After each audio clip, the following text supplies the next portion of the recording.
We live in a world that is obsessed with the pursuit of happiness.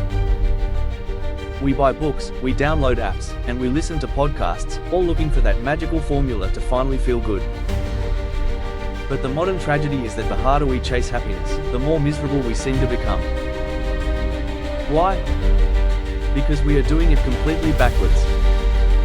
We sit in our rooms, swallowed by anxiety, waiting for our mood to change.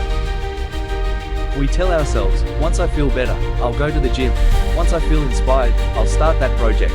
Once my depression clears up, I'll start living my life. We treat happiness like a prerequisite for living, rather than a result of it. This is the emotional trap of our generation, waiting for the perfect feeling. We have become paralyzed by our own heavy emotions, thinking that staying still will somehow heal us. Let me share a deeply personal truth with you. I spent years trapped in that dark, heavy place. I was waiting for happiness to knock on my door. I thought that if I just thought enough, analyzed my problems enough, or rested enough, my passion would magically return. But the longer I sat there doing nothing, the deeper the hole became. My world shrank to the size of my bed and my smartphone screen. I was drowning in my own thoughts, completely paralyzed, waiting for a spark of joy that never came. I learned the hard way that you cannot think your way out of a mental prison. You can only act your way out. I only broke free when I stumbled upon a fundamental law of human psychology. It's a truth that completely shattered my old way of thinking. Action may not always bring happiness, but there is no happiness without action. Think about what that truly means.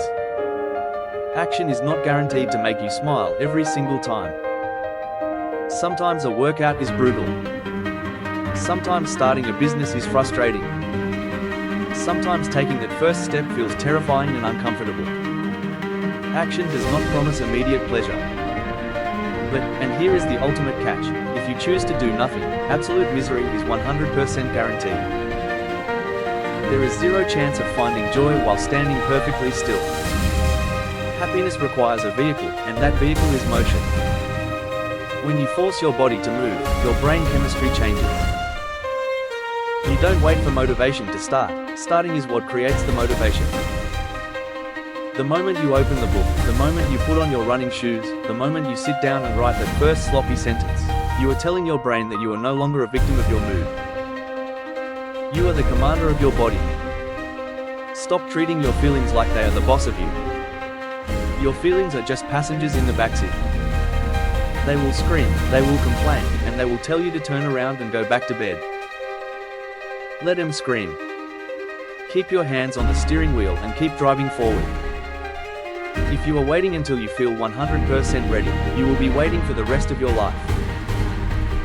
The fog in your mind will not clear up by sitting in the dark.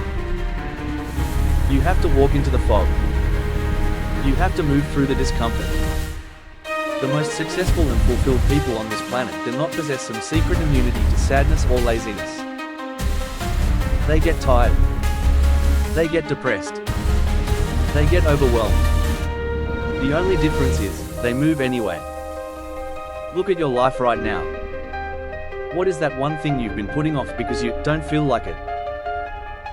That is exactly what you need to do today. Not tomorrow. Today. Happiness is a byproduct of achievement, growth, and effort. It is found in the arena, covered in sweat and dust, not in the comfortable safety of the stands. Get out of your head and get into your life. Action may not bring happiness, but there is no happiness without action. William James. Stop waiting for the mood to hit you. Stop letting your emotions hold your future hostage. Move your feet. Lift your weight. Do the work. Take the action, and let the happiness fight to catch up with you.